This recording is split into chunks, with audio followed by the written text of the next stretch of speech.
Hi guys, how are you? So I want to talk today about trusting your gut. Trust your gut. And if you have any questions, just mention them over there, and I'll try to answer them. Hey David, trust your gut. Now, when we are in the church, and we've been in the church for so many years, and we've grown up in a religious home, hey guys, or in very conservative, maybe strict upbringing and everything. Many times, many of us, hey, Deanna, we don't have our detection abilities are really poor. And I remember when I was growing up in the church and everything, my bullshit meter was broken. It wasn't working.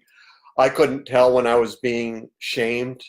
I couldn't tell when I was being scammed.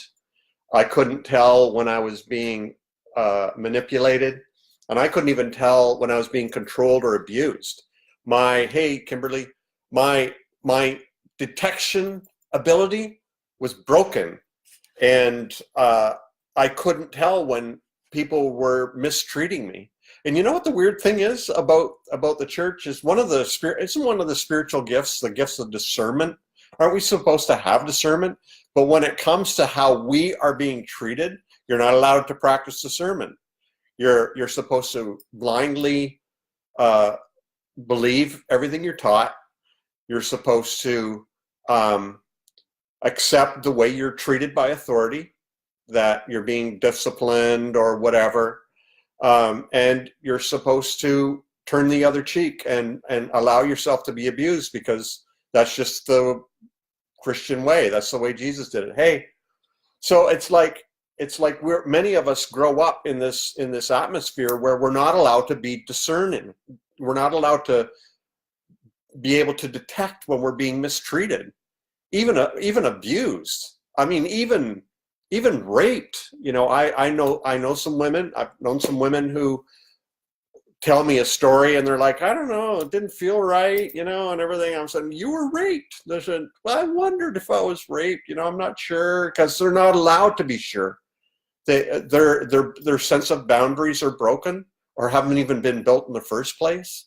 And that happens with many of us growing up in religion. We're not allowed to have boundaries. You're supposed to be totally accessible and vulnerable at all times. And leaders and authority are supposed to be able to, hey, Michael, everybody, leaders are supposed to be able to handle you whatever way they see fit, and discipline you, and scold you and correct you and shame you and guilt you and make you afraid, and all those things as legitimate tools of leadership. And so many of us we're not only are we not allowed to be discerning, we're not allowed to detect when we're being hurt, but it's discouraged. It's actually discouraged. You're supposed to allow yourself to be shamed and guilted and abused and shamed. And did I already say that? So it's hey, Kimberly, that's right. I was not allowed to be sure or have boundaries. Thank you. So what happens when, many of us, we get to that point where we realize what is it that makes you realize that something's not right? Something's not right here. I think he's trying to scam me. I think he's bullshitting me. I think he's shaming me.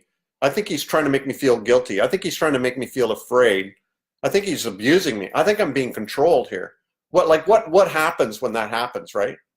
And for many of us, it can be a traumatic experience where we realize, oh my God, I'm being duped, and I'm being abused, and so all of a sudden, our bullshit meter goes, bing. It starts waking up. The needle starts going, zzz, zzz, zzz, zzz, and then we start training that bullshit meter, or that meter. Empty yourself, kenosis. Empty yourself, become nobody, be nothing, and just take it, just receive, everything that's given to you. And so eventually, when we start, that's why I say trust your gut. I tell many people, trust your gut. Are you suspicious that you're being controlled? Are you suspicious that they're trying to shame you into action? Are you suspicious that you're trying to make you afraid? Are you suspicious that they're abusing you? Are you suspicious that they're bullshitting you or scamming you? Like, if you're suspicious of it, don't ignore that suspicion. Don't ignore it.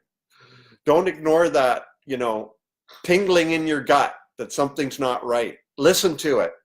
And once you start listening to it, it'll start speaking louder, I promise you. Once you listen to that still small voice in your head that's going, something's not right here, then it'll start getting louder and louder and louder until you have to start listening to it, right? And then you start saying, now listen, I know people who think it's okay to be shamed. Seriously. I know a lot of people, when I talk about shame, they're like, but the pastor should be able to shame you if he needs to get a certain reaction out of you. If you need to be anything to be righteous, even if you're shamed or made to feel guilty or insecure or whatever it takes to make you righteous, bullshit. That's another bullshit. So there's some people who think it's okay to be shamed. It's okay to be controlled. It's okay to be manipulated. It's okay to feel fear and guilt. And it's okay to be even abused. It's okay to be spiritually raped by your spiritual leaders and so on. No, it's not. I'm sorry. Hello. You need to start training your bullshit meter, your trust your gut meter, and listen to that still small voice in your head. When it starts saying something's not right here, something's wrong, then you go, well, okay, what could it be? What could it be that's wrong? And you start listening to it, and you start reading about shame, and you start reading about manipulation, you start reading about control, you start reading about scams, you start reading about bullshit, and you start realizing, hey, I'm a victim here of an incredible campaign full of bullshit, and shame and guilt and control and abuse, and I don't like it. It makes me feel icky. I don't like it at all. And then you can take action for yourself. You can stand up for yourself. You can establish boundaries.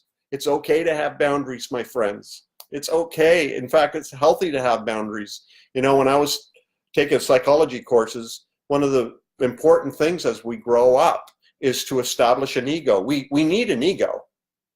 Even though, the Buddha and everybody said we need to, or Christianity says we need to kill it, or the Buddha says we need to let it live out above our ego or whatever. You still need the ego when you're growing up. If your ego doesn't have boundaries, if it's got holes in it, that's how mental illness takes place. That's how schizophrenia or whatever, personality syndrome or all these kind of weird things can happen where you don't have any boundaries. You don't know who you are.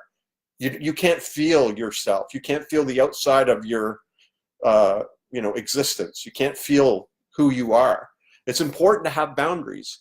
And so in the church, though, it discourages it. And I'm saying no.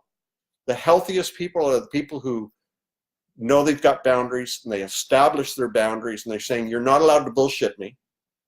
You're not allowed to lie to me. You're not allowed to shame me. You're not allowed to use fear to manipulate me. And you're not allowed to abuse me. So if we can have a relationship without you doing any of that bullshit, we're cool. Otherwise, hasta la vista, baby. I'm out of here. And I ain't coming back. So it's very important, you guys, to trust your gut. Trust your gut. Christians suck at trusting their gut. We sucked at it. And it's so important to trust your gut. Man, the gift of discernment, for example, like I said earlier, it was a spiritual gift, and yet we're not allowed to use it. We're allowed to use it to detect where demons are, but we can't, say, listen, the spirit of discernment is saying, you're bullshitting me, or you're shaming me, or you're trying to abuse me and control me, and I will not have it. I'm sorry. Let me just read Leonie. Great message, David. So true. There's actually neuroscience research that speaks to the wisdom of our gut reactions. these insights can be warnings of truth before we can logically process it. Yeah, absolutely. And you know what, Leonie, that's exactly right. Like, I remember one of the worst times when I was being shamed and controlled and manipulated and abused. It was a horrible situation. Maybe one day I'll tell you about it all. But it was a horrible situation. And I couldn't believe it at first because I loved the leader. I loved the spiritual leader. And I couldn't believe, I was like, something's not right here. Like, it just doesn't make sense. And I love the leader, and yet these terrible feelings and that still small voice in my head was saying something's not right here. And then when I allowed that voice to speak, I'm like, okay, what isn't right here? If something's not right here, what is it? And it was, I could start to see, oh my God, oh my God, oh my God, he's manipulating me, he's undermining me, he's disrespecting me, he's destroying the things I build, he's doing this, he's doing that. And all of a sudden I knew, and it wasn't long and I was gone. I put up my boundary, I wrote my letter, and I was fired. So that's how quick it happened. And that's just the way it happens. Christians are told not to trust our gut, not to trust our hearts. It's a way to control the populace. That's right, Peter. It's a tool. You know, there's theology behind it, right? You know, the heart of man is exceedingly wicked, or, you know, lean not on your own understanding, but in all your ways acknowledge it. Right? We're told not to trust our thoughts, and not to trust our hearts, and not to trust our guts, and to submit to authority, and to if it's terrible, to turn the other cheek. And what I'm telling you is, trust your gut. You, my friends, deserve to be treated excellently. And you do not deserve to be shamed. You do not deserve to be controlled. You do not deserve to be manipulated. You do not deserve to live in guilt and fear, and you do not deserve to be abused. So stand up for your rights, be yourself, be healthy, establish good boundaries, and make that the criteria for any relationship that you have, that these are the things that matter to you. And trust your gut. Trust your gut. My friends, trust your gut. Lou, so many people react according to their experiences, which they call their gut. Is that what you were talking about? Well, I've been abused, spiritually abused, several times in my life. And I never seemed to learn, because I always went back to trying to trust leadership. So, but I would come around to saying, here it goes again. Here I'm on the same merry-go-round. Here we go again. Round 2, round 3, round 4. I don't know how many rounds I went before I said, I can't trust spiritual leadership unless they prove themselves to me that they're trustworthy, right? And that they're not going to invade and cross boundaries and rape me spiritually. So anyway, guys, yeah, share away, guys. Share this with anybody you want. It's so important. Trust your gut. Trust your gut. Listen to that still small voice in your head that's telling you something's not right. And if you listen to it, it'll start explaining what it is. And I love you, and I look forward to seeing you again soon. Take care.